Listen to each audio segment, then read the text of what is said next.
இல்லாம பிறக்கறாங்க, வீடு இல்லாம பிறக்கறாங்க, பல நோய்களோட பிறக்கறாங்க. இறைவன் கருணையானவர்னா எல்லாத்தையும் ஒரே மாதிரி படைச்சிருக்கணுமே, ஏன் அப்படி படைக்கல? போன ஜென்மத்துல நீங்க என்ன செஞ்சீங்களோ அதை பொறுத்து உங்களுக்கு இந்த பிறவி கொடுக்கப்பட்டிருக்கிறது. What is your problem? என்ன பேசணும்? இந்த மாணவர்களுக்கு என்ன பேசணும் முதல்ல சொல்லுங்க முதல்ல. என்ன பேசணும் நீங்க சொல்லுங்க. மறுபிறவி பேசுறோம். மறுபிறவியை பத்தி வேற யார் சொல்லி கொடுப்பா? மறுபிறவியை பத்தி வேற யார் சொல்லி கொடுப்பா? ஆன்மீகம் உட்படுகிறது. ஆன்மீகம்னா என்ன? அரசு பள்ளியில ஆன்மீகம் அரசு பள்ளியில ஆன்மீகம் பேசக்கூடாதுன்னு யார் சொன்னது? பேசக்கூடாது. ஏதாவது இருக்கா? லா இருக்கா? ஆமா இருக்கு. லா எந்த லால இருக்கு? அரசு பள்ளியில் ஆன்மீகம் பேசக்கூடாது எந்த லா இருக்கு? அரசு பள்ளியில் ஆன்மீகம் பேசக்கூடாது எந்த லா இருக்கு? இந்தியன் கான்ஸ்டிடியூஷன் லா சொல்லுதா? ஆமா லா சொல்லுது. சிஇஓக்கு மேல நீங்க பெரிய அறிவு பெற்றவரா? உங்களுடைய முதன்மை கல்வி அலுவலருக்கு மேல நீங்க அறிவு பெற்றவரா? All are equal. All are equal தானே பேசிக்கிட்டு இருக்கேன்.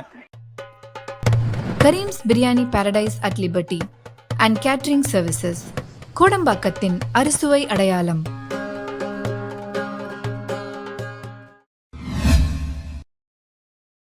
வணக்கம். விளக்கு உங்களுடைய வாழ்க்கையில் இருக்கக்கூடிய இருளை அகற்றி உங்களுடைய வாழ்க்கையில் ஒளியை கொண்டு வரக்கூடிய வேலையை பார்த்து. இந்த விளக்கு யார் என்றால் குழந்தைகள், மாணவர்கள். அந்த விளக்கை ஏற்றக்கூடிய நபர் யார் என்றால் ஆசிரியர்கள். இந்த ஆசிரியர்கள் மாணவர்கள் மனதில் அந்த விளக்கை ஏற்றியதற்கு பின்புதான், அந்த கல்வியை வைத்துதான் அவர்கள் வாழ்க்கையே பிரகாசமாக ஒளிக்க தொடங்கும்.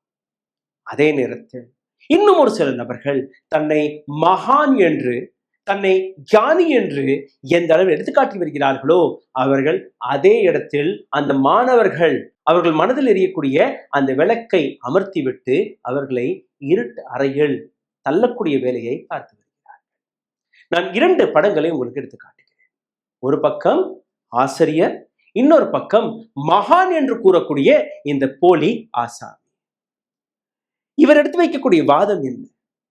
ஆன்மீக வழியில் நான் குழந்தைகளை எடுத்துச் செல்கிறேன். இவர் கூறக்கூடிய வார்த்தைகள் என்ன? உங்களுடைய முன்னாள் ஜென்மத்தில் நீங்க எப்படி பிறவி எடுத்தீர்கள்? உங்களுடைய பாவங்கள் என்ன? உங்களுடைய பாவங்களை வைத்துதான் நீங்க எந்த குடும்பத்தில் பிறப்பீர்கள்? நீங்க பணக்கார வீட்டு குடும்பத்தில் பிறப்பீர்களா?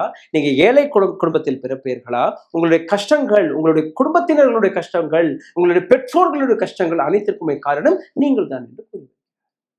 ஒரு பக்கம் இருக்கக்கூடிய ஆசிரியர், கல்வி என்றால் அறிவியல், கல்வி என்றால் உண்மை, கல்வி என்றால் உங்களுடைய வாழ்க்கையில் நடக்கக்கூடிய ஒவ்வொரு விஷயம் என்று எடுத்து காட்டக்கூடிய அந்த ஆசிரியர், அவருக்கு பார்வை தெரியாது.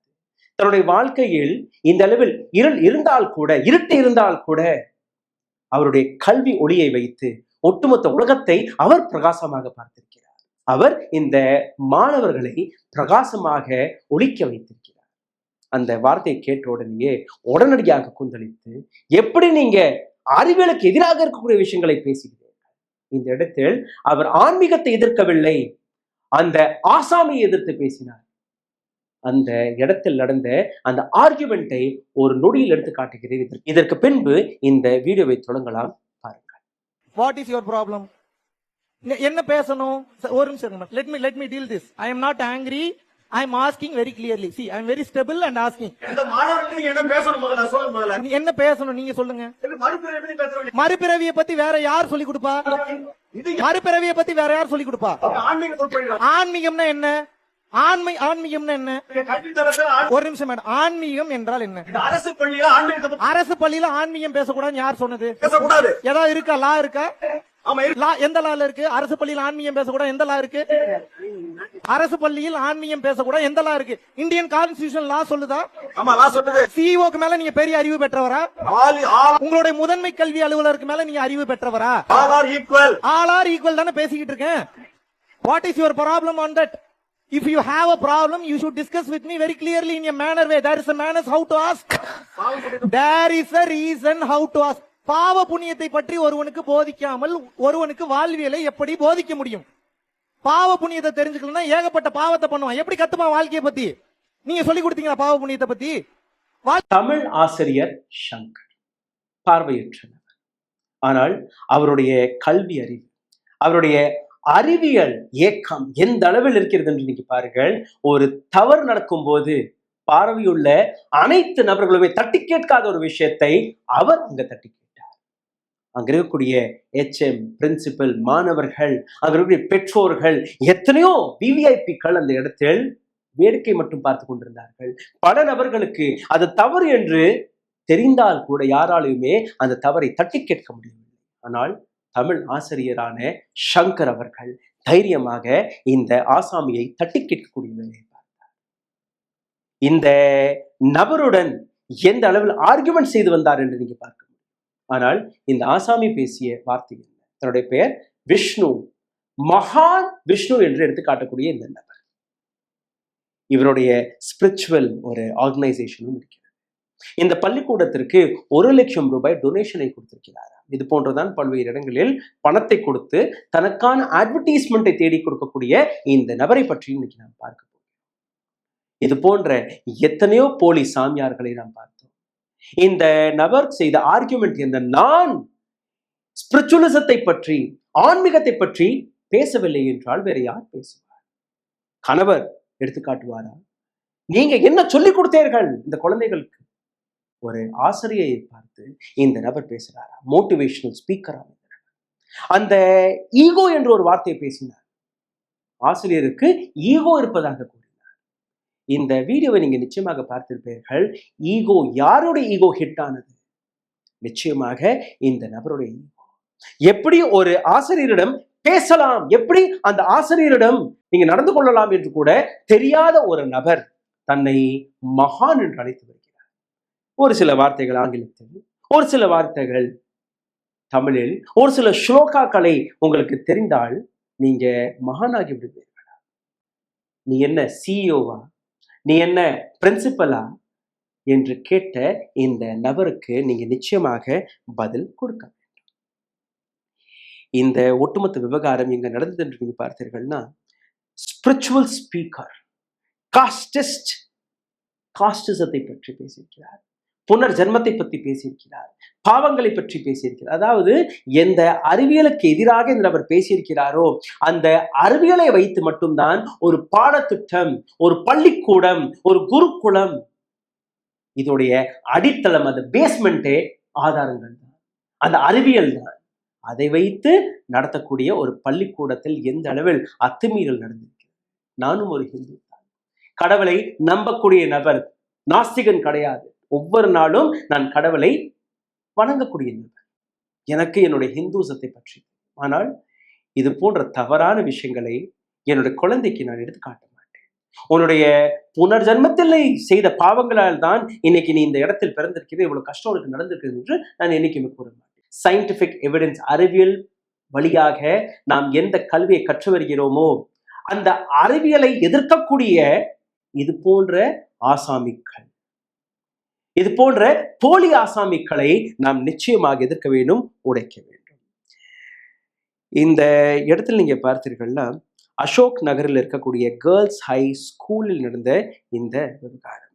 மகாவிஷ்ணு என்று தன்னை அழைக்கக்கூடிய இந்த நபர் ஒரு சில வருடங்களுக்கு முன்பு ஏதோ டெலிவிஷன் நிகழ்ச்சிகளில் காமெடி ஷோ, ஜோக்ஸ் எல்லாம் கூறிக்கொண்ட நபர். இதற்கு முன்பு நான் ரிசர்ச் செய்து பார்க்கும்போது மகாவிஷ்ணு என்று அழைக்கக்கூடிய நபர் மதுரை விஷ்ணு என்று அழைக்கப்பட்ட நபர் தான் இந்த நபர். சோஷியல் மீடியாவில் பிரபலமாக இது போன்ற வீடியோக்களை போட்டு நீங்க ஒரு இன்ஸ்டிடியூஷன்ல போய் பேசுங்கள், நீங்க தனியாக உங்களுடைய ஆசிரமத்தை நடத்தி அங்க வரக்கூடிய நபர்களிடம் நீங்க பேசுங்கள், தவறு கிடையாது. ஆனால் தன்னை விவிஐபி போன்று நடத்த சொல்லி ஒரு பள்ளிக்கூடத்திற்கு டொனேஷனை கொடுத்து அந்த டொனேஷன் வழியாக தன்னை சீஃப் கெஸ்டாக அழைக்க சொல்லி தன்னுடைய ப்ரொபகண்டாவை குழந்தைகள் மனதில் திணிக்கக்கூடிய நபர், அவரை நாம் சரியாக புரிந்து கொள்ள வேண்டும். எந்த பிஞ்சு மனதில் எதை நீங்க விதைக்கிறீர்களோ அதை நம்பக்கூடிய பல பெண்கள், பல குழந்தைகளுடைய கண்ணீரை நான் பார்த்தேன் இந்த வீடியோ. அப்போ அவர்கள் மனது எந்த அளவில் பாதிக்கப்பட்டிருக்கும். ஒவ்வொரு நாளும் ஆசிரியர்கள் தன்னுடைய வாழ்க்கையிலிருந்து ஒவ்வொரு நாள் 24 மணி நேரத்தில் 14 மணி நேரத்திற்கும் மேல ஒவ்வொரு குழந்தை மீது அவர்கள் கவனத்தை செலுத்தி வருகிறார்கள். பள்ளிக்கூடத்தில் 8 மணி நேரம், போக வருவதற்கு 2 மணி நேரம், வீட்டில் அவர்கள் கொடுக்கக்கூடிய பாடத்திட்டங்களை அவர்கள் ப்ரிப்பேர் செய்து அங்க போய் படிக்கக்கூடிய விஷயம் தனி. அப்படி பரீட்சை எழுதினால் அந்த பரீட்சையை கரெக்ட் செய்யக்கூடிய வேலையை வீட்டிற்கு எடுத்து செல்கிறார்கள். 14 ஒரு சில இடங்களில் நீங்க பார்த்தீர்கள்னா 16, 17 மணி நேரம் எல்லாம் வேலை பார்க்கக்கூடிய பல்வேறு ஆசிரியர்கள் இருக்கிறார்கள். இது போன்ற ஆசாமிகள் 1 மணி நேரம் அரை மணி நேரம் நடனமாடி பொய்களை கட்டுக்கதைகளை கூறி குழந்தைகள் மனதில் விதைக்கக்கூடிய அந்த தவறான விஷத்தை அவர்கள் பரப்பவில்லை. அறிவியல் என்ன கூறுகிறது, பாடங்கள் என்ன கூறுகிறது, இதிகாசம் என்ன கூறுகிறது, அப்படி புராண கதையாக இருந்தால் கூட அந்த புராண கதையில் இருக்கக்கூடிய நல்ல விஷயங்களை மட்டும்தான் அவர்கள் எடுத்துக்காட்டுவார்கள். சங்கர் அவர்கள் எடுத்துக்காட்டியபடி, அதாவது இந்த ஒட்டுமொத்த சபையில் அமர்ந்திருந்த அனைத்து பார்வை தெரிந்த நபர்களுக்கு தெரியாத விஷயம் சங்கர் அவர்களுக்கு தெரிந்திருக்கிறது. அவருடைய வாழ்க்கையில் இருட்டு என்று யாரெல்லாம் கூறுகிறார்களோ அவரை தாண்டி அந்த சபையில் யாருமே பார்வையுள்ள நபராக இருந்திருக்கவே முடியாது என்று நான் கூறுகிறேன். எதை நீ உணரவில்லையோ சங்கர் அவர்கள் உணர்ந்தார். டீச்சர்ஸ் டே செப்டம்பர் 5ஆம் தேதி சைதாப்பேட்டையில் இருக்கக்கூடிய அசோக் நகரை சார்ந்த கேர்ள்ஸ் ஹை ஸ்கூலில் இந்த விஷயம் நடந்திருக்கிறது. டிஎம்கே லேட் கவர்மெண்ட் இதை சார்ந்த பல்வேறு, முக்கியமாக எஜுகேஷன் மினிஸ்டர் அன்பில் மகேஷ் பொய்யாமொழி அவர்களுடன் அவர் எடுத்துக்கொண்ட படங்கள் சோசியல் மீடியாவில் ட்ரெண்ட் ஆகி கொண்டிருக்கிறது. இன்னைக்கு சோசியல் மீடியாவில் அன்பில் மகேஷ் ஷுட் ரிசைன் என்கிற ரிசைன் அன்பில் மகேஷ் என்கிற ஹேஷ்டேக் வைரல் ஆகி கொண்டிருக்கிறது. மா சுப்பிரமணியம் அவர்கள் இந்த மாநிலத்தின் ஒரு சீனியர் லீடர், அவருடனும் இந்த நபருடைய புகைப்படம் வெளிவருகிறது. இது போன்ற பல்வேறு அரசியல் கட்சி தலைவர்கள், பல்வேறு சினிமா நடிகர்கள், இது போன்ற பல்வேறு நபர்களை சந்தித்து இந்த நபர் சாதித்தது என்ன, அவர்களுடன் படத்தை எடுத்துக்கொண்டால் மக்கள் என்னை நம்ப தொடங்கி விடுவார்கள், என்னையும் மகானாக எடுத்து காட்ட தொடங்கி விடுவார்கள். நீங்க எந்த போலி ஆசாமியும் நீங்க பாருங்கள், அவர்களுடைய ஸ்ட்ராட்டஜி, அவர்களுடைய மோட் ஆஃப் ஆப்பரண்டி இப்படித்தான் இருக்கும். பிரபலமாக இருக்கக்கூடிய நபர்கள், அரசியல்வாதிகள் இவர்களுடன் நெருக்கமாக போய் பழகுவது. அரசியல்வாதிகளுக்கு இது போன்ற நபர்களும் லாபத்தை கொடுப்பார்கள். ஒரு சில ஆண்டுகளுக்கு பின்பு இவர்களுக்கு 1 லட்சம் 2 லட்சம் 10 லட்சம் ஃபாலோவர்ஸ் ஏறிய உடனேயே ஆசாமிகள், போலி ஆசாமிகள் கூறக்கூடிய விஷயம், இவர்களுக்கு ஓட்டு போட்டால் நீங்க ஜெயிச்சிடலாம். ஒவ்வொரு அரசியல் கட்சியும் இது போன்ற ஆசாமிகளை, போலி ஆசாமிகளை உருவாக்கக்கூடிய வேலையை பார்த்து வருகிறார்கள். அது ஆசாராம் பாப்புவாக இருக்கட்டும், அது தமிழ்நாட்டில் இருக்கக்கூடிய பல்வேறு நடனம் ஆடக்கூடிய ஆசாமிகளாக இருக்கட்டும், இவர்கள் இந்த நாட்டு சமுதாயத்திற்காக என்ன செய்தார்கள் என்று அதை புரிந்து கொள்வதற்கு பின்பு அவர்கள் தனக்காக என்ன செய்து கொண்டார்கள் அதை நீங்க பார்த்தீர்களாலே உங்களுக்கு புரியும். இவர்கள் போகக்கூடிய வாகனங்கள் மெர்சிடிஸ், BMW, ரேஞ்ச் ரோவர், இவர்கள் வசிக்கக்கூடிய மாளிகைகளை போய் பாருங்கள். இவர்களுக்கு சேவை செய்யக்கூடிய பெண்கள், அங்க இருக்கக்கூடிய பக்தர்களை போய் பாருங்கள். உங்களுக்கு புரிய வரும் எந்த அளவில் ஆன்மீகம் என்கிற பெயரை வைத்து, எந்த அளவில் ஹிந்துசம் என்கிற பெயரை வைத்து இந்த நபர்கள் தனக்கான சேவைகளை மட்டும்தான் தேடிக்கொள்கிறார்களே ஒழிய இவர்கள் இந்த சமுதாயத்திற்கு எதுவுமே செய்யவில்லை. கார்த்திக் சிதம்பரம் அவர் ஒரு ட்வீட்டை போட்டிருக்கிறார். Distressing to see charitable pedal gobbledygook in government school in Tamil Nadu, Anbil Mahesh. ரொம்பவே மனதிற்கு வேதனையாக இருக்கிறது. இது போன்ற போலி ஆட்கள் தமிழ்நாட்டில் இருக்கக்கூடிய கவர்மெண்ட் ஸ்கூலில் எப்படி போனார்கள்? அங்க இருக்கக்கூடிய அந்த ஆசிரியர் ஒரு வார்த்தையை கேட்டிருக்கிறார், உங்களை நாங்க மோட்டிவேஷனுக்கு தானே கூப்பிட்டோம், எப்படி நீங்க ஸ்பிரிச்சுவலிசத்தை பற்றி பேசுகிறீர்கள்? அப்பதான் இந்த பிரச்சனை வெடித்திருக்கிறது. இன்னொரு வீடியோ வைரல் ஆகி இருக்கிறது. அந்த வீடியோவை நான் உங்களுக்கு எடுத்து காட்டுகிறேன். இந்த வீடியோவில் இந்த நபர் பள்ளியில் வந்த உடனே அங்க இருக்கக்கூடிய ஆசிரியர்கள் கேட்டிருக்கிறார்கள், எதை பற்றி நீங்க பேச போறீர்கள்?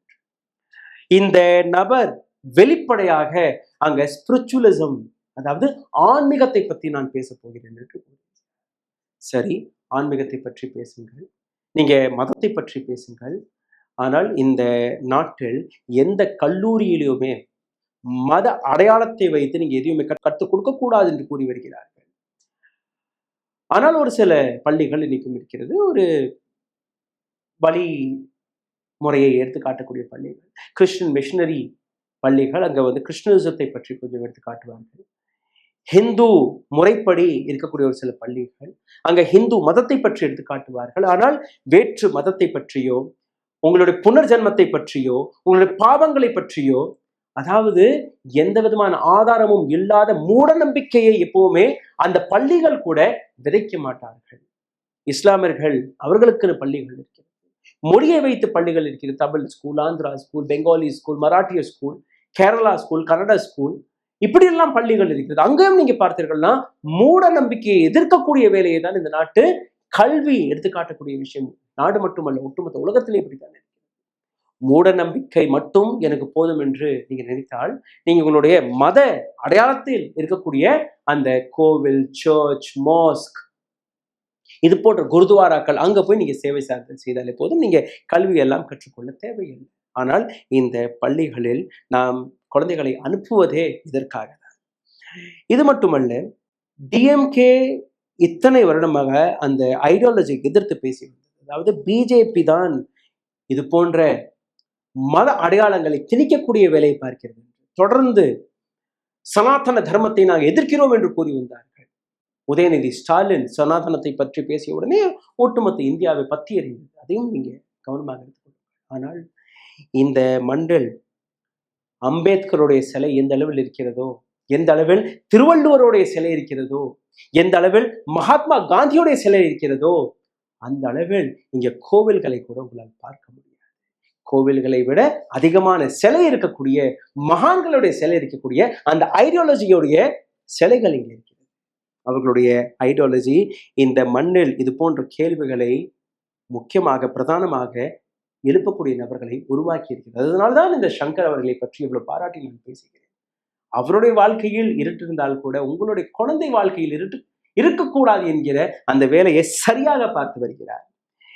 இந்த இடத்துல டிஎம்கே எந்த வேலையை பிஜேபி, ஆர்எஸ்எஸ் பார்த்து வருகிறதோ அதே வேலையை டிஎம்கே அரசாங்கம், எம்கே ஸ்டாலினின் அரசாங்கம் அதை பார்க்க வைத்திருக்கிறது. ஜோதிமணி அவர்கள் இந்த நபர் பேசிய இந்த வீடியோவை பகிர்ந்து, shocked to know that this happened in the government school. This is well undermine all the effort of the government. Very ideological battle. ரொம்பவே ஷாக்கிங்காக இருக்கிறது. அரசு பள்ளியில் இது போன்ற விஷயம் நடந்ததாக. எந்த ஐடியாலஜியை நீங்க எதிர்த்தீர்களோ அந்த ஐடியாலஜியே இந்த நாட்டு அரசாங்கத்தின் பள்ளியில் நடந்தது. The government must act against whoever has invited and allowed him to speak against the scientific temper and very basic foundation of our education system. நான் ஏற்கனவே கூறியதுதான். இந்த நபர் மீது உடனடியாக நடவடிக்கை எடுக்கப்பட வேண்டும். யார் இந்த நபரை அழைத்தார்களோ அந்த நபர்களுக்கும் தண்டனை கிடைக்கணும். எந்த basic foundation, basic fundamental of education system இருக்கிறதோ, அதாவது சயின்ஸ், எவிடன்ஸ், தியோரி, புஸ்தகங்கள், மூட நம்பிக்கை கிடையாது, ரிசர்ச், இது எல்லாத்தையும் வைத்து இந்த ஆதாரத்தை நீங்க எடுத்து வைக்கிறீர்களோ அதையே சிதைக்கக்கூடிய வேலையை ஒரு நபர் பார்த்திருக்கிறார். அதுவும் government school. Humiliate the teacher who has asked the right question. Shankar அவர்கள் எந்த சரியான கேள்வி கேட்டாரோ அந்த டீச்சரையே அந்த நபர் எந்த அளவில் ஹியூமிலியேட் செய்திருக்கிறார் அதையும் அவர்கள் அங்க கேட்டிருக்கிறார். ஜோதிமணி அவர்கள் மட்டுமல்ல, கனிமொழி அவர்களும் ஒரு ட்வீட்டை போட்டிருக்கிறார். The sovereignty of scriptures of all religion must come to an end if you want to have a united, integrated modern India, as Dr. Ambedkar said. Doctor அம்பேத்கருடைய ஒரு கோட்டை அங்கு எழுதியிருக்கிறார். இந்தியா ஒரு sovereignty and scriptures, அதாவது இந்தியாவுடைய ஒற்றுமை, இந்தியாவுடைய பல முகங்களை கொண்ட, பல மதங்களை கொண்ட இந்த உருவம், இந்தியாவுடைய இந்த அனைத்து நான் பிலீஃப் சிஸ்டம், மூட நம்பிக்கை, அதையெல்லாம் முடிவிற்கு வர வேண்டும் என்றால், நாம் ஒரு மாடர்ன் இந்தியாவை உருவாக்க வேண்டும் என்றால் நாம் அனைவருமே எஜுகேஷன் சிஸ்டத்தின் மீது ஒரு மாற்றத்தை கொண்டு வர வேண்டும். அம்பேத்கர் அவர்கள் பேசிய இந்த வார்த்தை ஒரு பக்கம். தீபக், லோயலா காலேஜோடைய ப்ரொஃபஸர், என்னுடைய ஒரு நண்பர், ரொம்ப பர்சனலாக அவர் தெரியும். மாற்றுத்திறனாளிகளுக்காக பல ஆண்டுகளாக உழைத்து, அவர் மட்டுமல்ல அவருடைய அந்த ஒட்டுமொத்த டீமை நீங்க பார்த்தீங்கன்னா மாற்றுத்திறனாளிகளுக்காக ரொம்பவே உழைக்கக்கூடியவர். அவரும் ஒரு ட்வீட்டை போட்டிருக்கிறார். The strongest condemnation to this man for threatening a government teacher for having spoken constitutional morality. மிகவும் கடுமையாக நான் இதை கண்டிக்கிறேன். ஒரு கான்ஸ்டிடியூஷனல் முறைப்படி இந்த குழந்தைகளுக்கு இது சரி இது தவறு என்று எடுத்துக்காட்டக்கூடிய அந்த டீச்சரை மிரட்டிய குற்றத்திற்காக இந்த நபர் உடனடியாக கைது செய்யப்பட வேண்டும். If someone is born with a disorder or disease, is it because earth birth sin? ஒரு நபர் அவருடைய உடலில் ஏதோ ஒரு மாற்றம் இருந்தால் அல்ல ஒரு மாற்றுத்திறனாளியாக பிறந்திருந்தால் அவர் முன் வாழ்க்கையில் செய்த அந்த பாவமா, அதனால்தான் இன்னைக்கு அவர் பிறந்தாரா? இதுதான் நீங்க எடுத்துக்காட்டுகிறீர்களா? தீபக் போன்ற நபர்கள் எந்த அளவு தன்னுடைய வாழ்க்கையை சேலஞ்ச் செய்து இன்னைக்கு எத்தனையோ மாணவர்களுடைய கல்லூரி மாணவர்களுடைய வாழ்க்கையில் விளக்கை ஏற்றக்கூடிய வேலையை பார்த்து வருகிறார்கள். அவர்களுக்கு எப்படி இருக்கும் என்று நீங்க பாருங்கள். நீங்க முன்னால் செய்த பாவம், முன் ஜன்மத்தில் செய்த பாவம் தான் இன்னைக்கு நீங்க எப்படி பிறந்திருக்கிறீர்கள் என்று நீங்க கூற முடியுமா? Can that person prove it? மிகச்சரியான கேள்வி. அவரால் இது ப்ரூவ் செய்ய முடியுமா? நான் ஒரு மாற்றுத்திறனாளி, என்னுடைய கால்கள் இப்படி இருக்கு. தீபக் கேட்ட கேள்வி. என்னுடைய புனர்ஜென்மத்தில் நான் ஏதோ தவறு செய்து விட்டேன், அதனால் இப்படி நான் பிறந்திருக்கிறேன் என்று உங்களால் ப்ரூவ் செய்ய முடியுமா? What is regressive thought? Take action please. Anbil Mahesh. Anbil Mahesh அவர்கள் உடனடியாக இந்த நபர் மீது ஆக்ஷன் எடுக்க வேண்டும் என்று கூறியிருக்கிறார். Science is the way to progress. MK Stalin எழுதிய இந்த tweet. Science is a way to progress என்று நீங்க கூறுகிறீர்கள். அப்போ எப்படி இது போன்ற நபர்கள் பள்ளியில் எப்படி அவர்களுக்கு இந்த பெர்மிஷன் கிடைத்தது? எஜுகேஷன் மினிஸ்ட்ரி என்ன செய்கிறது? எதற்காக ஒரு டிபார்ட்மெண்ட் எஜுகேஷன் மினிஸ்ட்ரி என்று நாம் எடுத்து வைத்திருக்கிறோம்? இது தனியார் பள்ளியில் நடந்த சம்பவம் கிடையாது, அரசு பள்ளியில் நடந்த சம்பவம். இப்ப அரசு அதிகாரிகள் அந்த எஜுகேஷன் சிஸ்டத்தை கண்ட்ரோல் செய்யக்கூடிய, ரிஃபார்ம் செய்யக்கூடிய கண்ட்ரோலர்கள் எங்கே? எப்படி இந்த இன்சிடென்ட் நடந்தது? இன்னைக்கு நீங்க எப்படி வேணாலும் கூறலாம், சயின்ஸை பத்தி பேசலாம், ப்ரோக்ரெசிவை பத்தி பேசலாம், நீங்க கான்ட்ரோவர்சி நடந்து விட்டது என்று பேசலாம், இந்த நபர் மீது நாங்க ஆக்ஷன் எடுப்போம் என்று கூறலாம். ஆனால் எப்படி அந்த நபர் அந்த பள்ளியில் சென்றார், அந்த பள்ளியில் என்ன பேச போகிறார், அப்படி இதுதான் பேச போகிறார் என்று தெரிந்த பின் கூட எப்படி அங்க இருக்கக்கூடிய அட்மினிஸ்ட்ரேஷன்ல இருக்கக்கூடிய நபர்கள், அது பிரின்சிபலாக இருக்கட்டும், எச்எம்மாக இருக்கட்டும், அல்ல அரசு எஜுகேஷன் அட்மினிஸ்ட்ரேஷன்ல இருக்கக்கூடிய நபர்களாக இருக்கட்டும், எப்படி இந்த அனுமதியை கொடுத்தார்கள்? 1 லட்சம் ரூபாய்க்கு இந்த நாட்டு மாணவர்களை நீங்க வித்து விட்டீர்களா? அறிவியலை நீங்க விற்று விட்டீர்களா என்கிற இந்த கேள்வியை எடுத்து வைக்கிறேன். இன்னைக்கு இது மட்டுமல்ல, காங்கிரசின் தலைவரான செல்வ பெருந்தகை அவர்கள், அவரும் ஒரு கடுமையான கண்டனத்தை தெரிவித்திருக்கிறார். அதாவது இது அரசியலை தாண்டி, கட்சிகளை தாண்டி ஒட்டுமொத்த தமிழர்களையே உருக்கியுள்ளது. இந்த நபர் ஆசிரியரை பார்த்து எப்படி பேசியிருக்கிறார் என்று நீங்க பார்த்தீர்கள். அதாவது தன்னை மோட்டிவேஷனல் ஸ்பீக்கராக எடுத்து காட்டக்கூடிய இந்த நபர், தன்னை மகானாக எடுத்து காட்டக்கூடிய இந்த நபர் மகான்தானா என்று கூட அவரால் உணரக்கூட முடியும். ஒரு சிறிய கேள்வி, ஒரு சாதாரணமான கேள்வி, உங்களை அழைத்தது ஸ்பிரிச்சுவலிசத்தை பற்றி பேசுவதற்கோ, அல்ல புனர்ஜன்மத்தை பற்றி பேசுவதற்கோ, அல்ல குழந்தைகளுடைய பாவங்களை பற்றி பேசுவதற்கோ, இந்த பாவங்களை செய்தனால்தான் நீங்க இந்த வீட்டில் பிறந்திருக்கிறீர்கள், நீங்க பணக்கார வீட்டில் பிறக்கவில்லை, நீங்க ஏழை வீட்டில் பிறந்திருக்கிறீர்கள், உங்களோட உடலில் இதெல்லாம் மாற்றங்கள் இருக்கிறது என்று அந்த நபர் பேசிய வார்த்தைக்கு பின்பு கடைசியாக அவர் பேசிய அந்த டீச்சருக்கு ஈகோ இருக்கிறது என்று கூறியதுதான் மிகவும் கேவலமாக வேடிக்கையாக. ஏன் இதுவரை இந்த நபரை கைது செய்யவில்லை? காரணம், இந்த நபர் அரசாங்கத்திற்கோ இல்ல ஒரு அரசியல் கட்சிக்கோ அல்ல ஒரு ப்ரொபகண்டாவை தயார் செய்வதற்கோ என்னைக்கோ ஒரு நாள் உதவுவார் என்றாலா? கிடையாது. இந்த நபர் அல்ல இது போன்ற எந்த நபராக இருந்தாலும் அவர்கள் நிச்சயமாக குழந்தைகள் அந்த சைட்டில் கூட இருக்கக்கூடாது. குழந்தைகள் என்ன கற்றுக்கொள்ள வேண்டுமோ, எதை படிக்க வேண்டுமோ, எந்த அறிவை அவர்கள் உணர வேண்டுமோ அதுதான் கற்றுக்கொள்ளப்பட வேண்டும். அதற்கு ஆசிரியர்களை போதும் இது போன்ற போலி சாமியார்கள், போலி மோட்டிவேஷனல் ஸ்பீக்கர் எங்களுக்கு தேவையில்லை. நன்றி, வணக்கம். ஊடகம் கார்ப்பரேட் அரசியல்வாதிகளின் கைப்பாவையாக, அடிமைகளாக இருந்தது போதும். இனி சாட்டை எடுத்து சுழற்றும் நேரம் வந்துவிட்டது. ஊடகம் பொதுமக்களாகிய உங்களுக்காக உங்களாலேயே இயக்கப்பட வேண்டும். ஊடக சுதந்திரத்திற்காக உங்களின் பங்களிப்பை இன்றே அளித்திடுங்கள்.